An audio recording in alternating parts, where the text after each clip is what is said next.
அன்று என் வாழ்க்கை ஒரு சாதாரண தடத்தில்தான் போய்கொண்டிருந்தது. ஆனால் அந்த ஒரு மாலை நேர ஸ்லீப்பர் பேருந்து பயணம் என் மொத்த உலகத்தையும் எதிர்காலத்தையும் தலைகீழாக மாற்றிவிடும் என்று நான் அப்போது கொஞ்சமும் நினைக்கவில்லை. வயது 25, மெக்கானிக்கல் இன்ஜினியராக பணிபுரியும் நான் அலுவலக பணி நிமித்தமாக சென்னையிலிருந்து பெங்களூருக்கு புறப்பட்டிருந்தேன். நான் புக் செய்திருந்த இரட்டை இருக்கையில் அதுவரை யாரும் இல்லை. ஜன்னலோர இருக்கையில் அமர்ந்து வெளியே செல்லும் இருட்டை வேடிக்கை பார்த்து கொண்டிருந்தேன். பேருந்து வேலூர் பேருந்து நிறுத்தத்தில் நின்றபோதுதான் அந்த சம்பவம் நடந்தது. உள்ளே நுழைந்த அந்த பெண்ணை பார்த்த கணமே என் கவனம் முழுவதும் அவள் மீது திரும்பிவிட்டது. சுமார் 32 வயது மதிக்கத்தக்க தோற்றம். ஆனால் முகத்தில் அப்படி ஒரு வசீகரமும் அமைதியும் இருந்தது. அவளை பார்த்தால் 20களின் தொடக்கத்தில் இருக்கும் ஒரு கல்லூரி பெண் போலவே தோற்றமளித்தாள். நேராக என் இருக்கைக்கு அருகில் வந்து நின்றவள் மிக மென்மையான குரலில், "வணக்கம், இது என்னோட சீட் தான். கொஞ்சம் இந்த பேக்கை மேலே வைக்க உதவ முடியுமா?" என்று கேட்டாள். "நிச்சயமாக, தாருங்கள்" என்று கூறி அவளது பையை எடுத்து மேலே பத்திரமாக வைத்தேன். அவள் அருகில் அமர்ந்ததும் தன் ஹேண்ட்பேக்கிலிருந்து ஃபோனை எடுத்தாள். ஆனால் பேட்டரி லோ என்று காட்டியதை பார்த்துவிட்டு லேசாக சலித்து கொண்டாள்.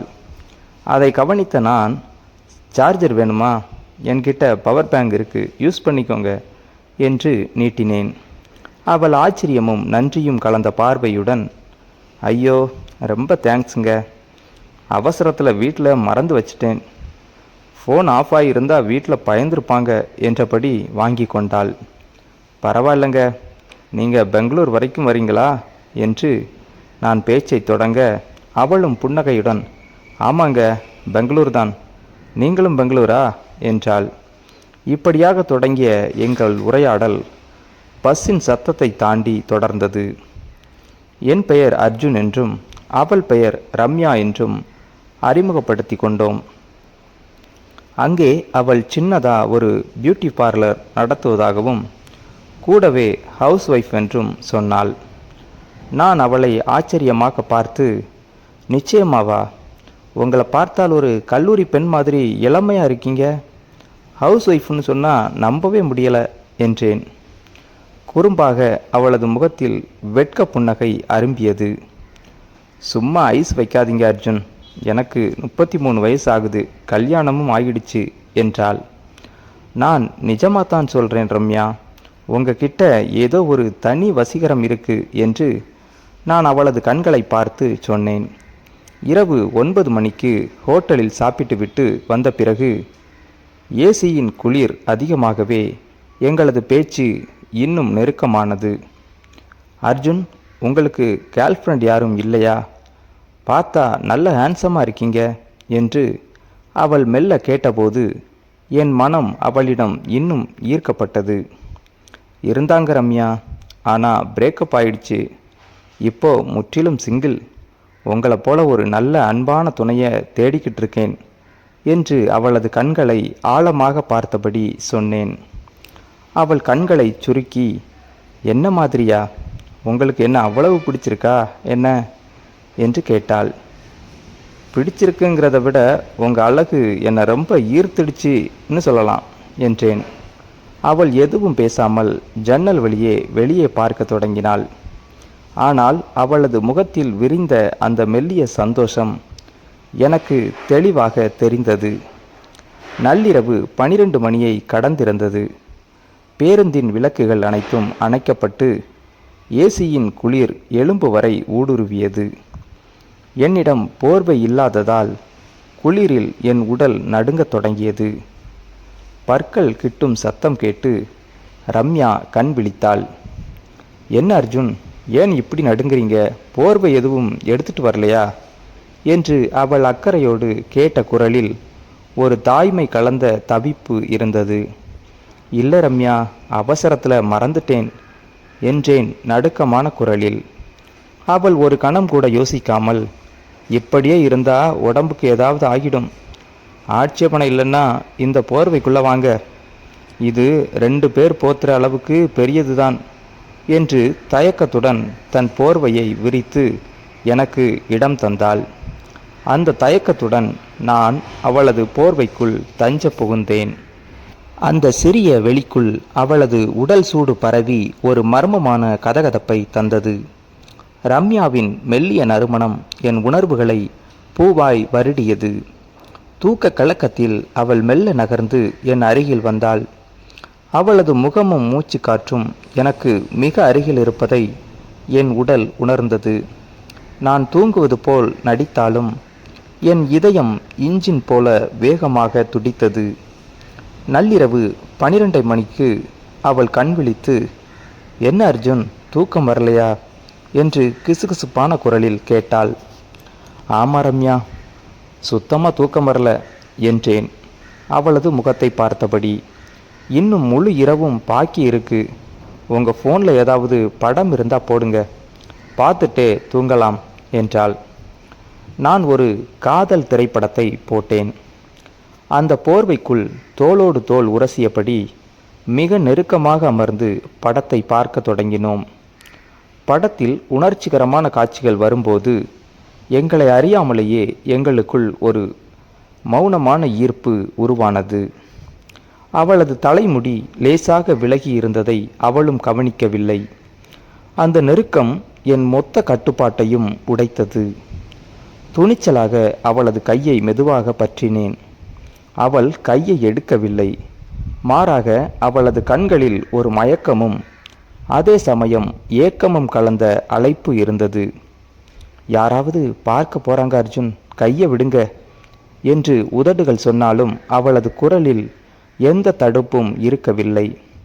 யாரும் பார்க்க மாட்டாங்க ரம்யா, எல்லாரும் தூங்கிட்டாங்க, இனி இந்த கையை நான் விடமாட்டேன் என்று கூறி அவளது விரல்களை என் விரல்களோடு இறுக்கமாக கோர்த்து கொண்டேன்.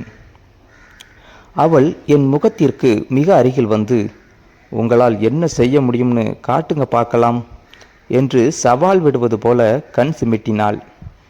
அதற்கு மேல் என்னால் என்னை ஒரு வினாடி கூட கட்டுப்படுத்த முடியவில்லை.